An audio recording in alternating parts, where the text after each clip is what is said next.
This is TWiT. Well, in It's a fact, I blunt think instrument, there are a clearly, lot of too, companies yeah. saying, thank God Mark is taking all the heat right now because we don't have to be, you know, we could just kind of, oh, yeah, that's too bad about that Facebook thing. And I'm sure Google's #1 on that list. There's a Zuckerberg. I'm just going to play this. This is risky, but I trust our chat room. This is a Zuckerberg meme called smile.exe. Let's see. This. See that guy over there? That's a smile.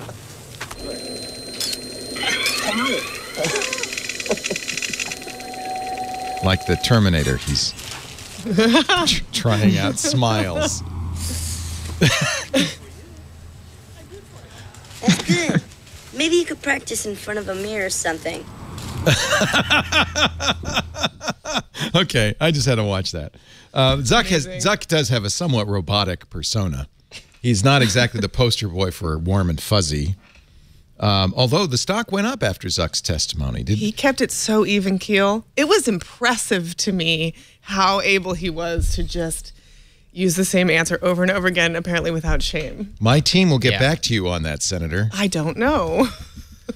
I think there was the drinking game at Facebook or maybe at Google on how many times he said senator or Congresswoman.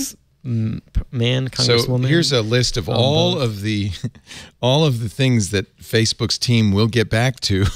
I'm glad somebody was making a list. There's quite a few. Where are the Russians hiding? If I delete my account, how long does Facebook keep my data?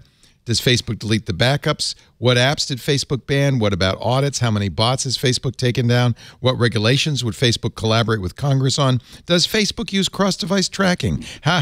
Where do people affected live? Who has the data that Cambridge Analytica has? Who else has it? What are you doing about Russian interference? All of these.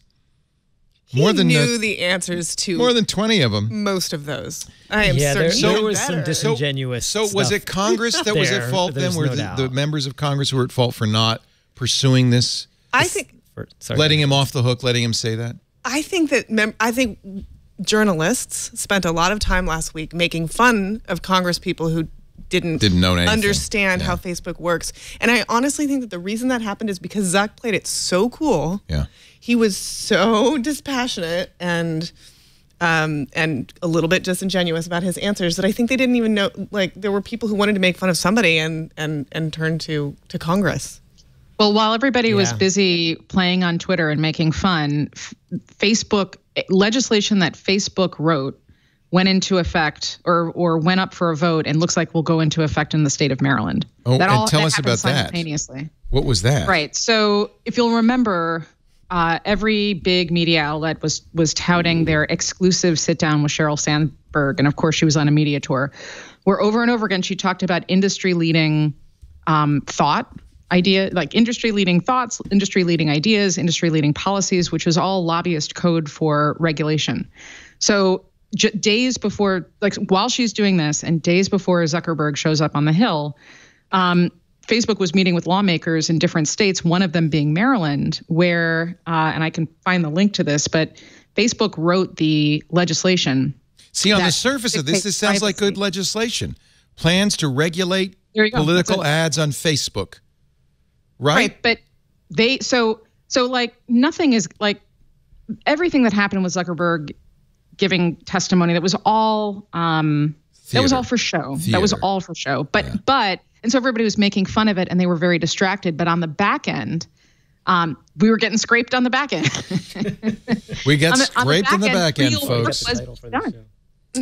So Will Castleberry, Facebook's vice president for state policy, says, yeah, we helped draft the Maryland legislation and we look forward to implementing it. Now, that's not necessarily bad. That means they want to get the heat off of them. Maybe they found a way that they think will help. We believe, but Leo, go back. So this was the key thing. We believe this bill will be a national model for the other 49 states to follow. Avoiding, by the way, federal regulation, right? Right. And if there's some regulation that gets started that takes all of the heat off of Zuckerberg, because technically nobody broke any laws. So this is all about avoiding, this is all about showing up in public, keeping the share price high, and avoiding federal regulation. So part of the problem is that the laws that affect broadcasters about political ads, that they have to, for instance, reveal who bought the ad, don't apply to digital. Right. And this is the federal laws, the Honest Ads Act. Is Facebook supporting the Honest Ads Act? I think they are. Or not. This Maryland law looks a lot like the Honest Ads Act. It says, here, this is an article from the Baltimore Sun. It resembles legislation in Congress aimed at monitoring political advertising on social media. It would affect Google, by the way, as well as Facebook. New York, California, and Connecticut also weighing their own measures. We want to keep the platforms accountable. I'm trying to find the part where it says what. Yeah, whether they are or not, they will have to. Really what all of this is about at the end is that, and I know I've said this before on the show, but there's 3 companies that know data better than anybody else, and they're eating the world, they're disrupting industries, and they are undermining the privacy of people every single day, more and more, right? Facebook, Amazon, and Google. And they're doing it largely with a black box of data that they control, and that, data being the new oil, they're using that to become one of the, 3 of the most powerful companies in the history of humanity. And the transparency issue is a big part of the issue. Facebook, the least transparent, Amazon somewhere in the middle, Google a little bit more transparent of what they do with the data and all that. So all of these companies, you can bet over the coming years are going to be under enormous pressure to tell what data they're actually collecting, what they do with it, what it's worth to them, and what they can do to actually empower people to better understand this and take responsibility for it. Well, it is so interesting. I think what you said is such a great summary of what we're dealing with here, and the analogy as data as the new oil is a really compelling one. And what's fascinating about that is this is the first time probably in human history when the oil or the diamonds or the gold or whatever it is actually us. Yes. And we're being mined. We're being mined. We're being mined for our money. It's basically an outgrowth of the advertising industry plus a lot more on top of that.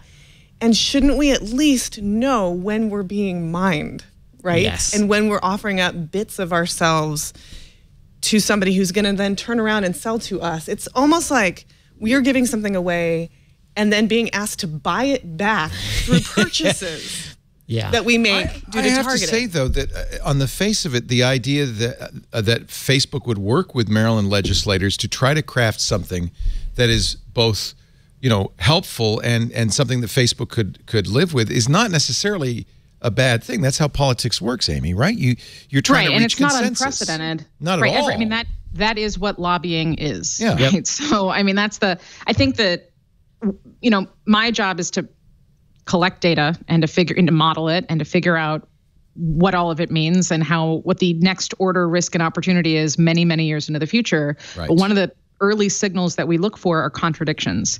So to me, it was very, these were some weak signals that I was paying attention to over the past couple of weeks. The fact that sort of quietly this legislation was being written, it potentially becomes the model, it eludes some regulatory challenges right around the same time that it becomes apparent that our data is being continually mined, refined, and productized, but in ways that we may not have thought through or intended.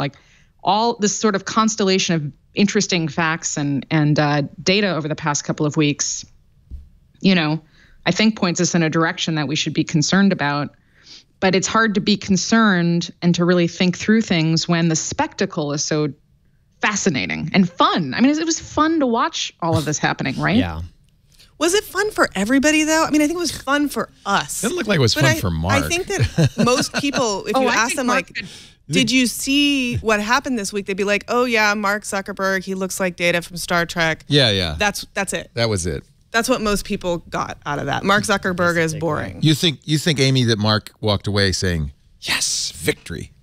I mean, I would have if I was him. Yeah. He escaped any serious questions. Clearly, I mean, did you hear some of the questions? I think it was Senator Orrin Hatch who was trying to suss out whether or not Facebook and Twitter were kind of the same thing. I know. And I think one of the questions, that was depressing.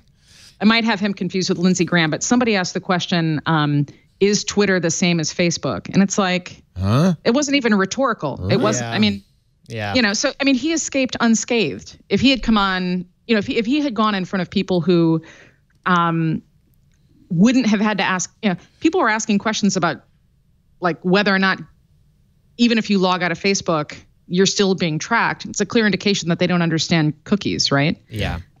So like if he had actually faced people that asked serious questions, or if anybody who was up there that didn't understand the tech could have and would have pressed on the other sort of civil liberties piece of this, I think it would have been different. I think the platform was designed not to even allow that chat if somebody wanted to. And I observed this before it began. I said, this is really just going to be a chance for a member of Congress to stand up, say something that they can use in an ad later, because in the Senate, they got 5 minutes. Yeah. In the House, they got 4 minutes. There was no time for follow-up. Right. Mark very cleverly used up the clock by, doing longer answers, which many members of Congress were at pains to interrupt, trying to get their second question in. Yeah. He even drank his water slowly. Yeah. Whoever designed it with Facebook in mind, frankly. It wasn't so... Yeah. I don't know that I don't want to be I don't want to be Alex Jones here and a conspiracy theorist. But I don't think it's conspiracy just to say that they're in each other's pockets. Well, they played the game. They literally relied on Facebook to get elected. I mean, that was a good, how much money did each one of those? There's a great story somewhere. Somebody they all got money from Mark, and not just the tangible, not the obvious money, but every one of them relied on Facebook to get elected. Every one of them.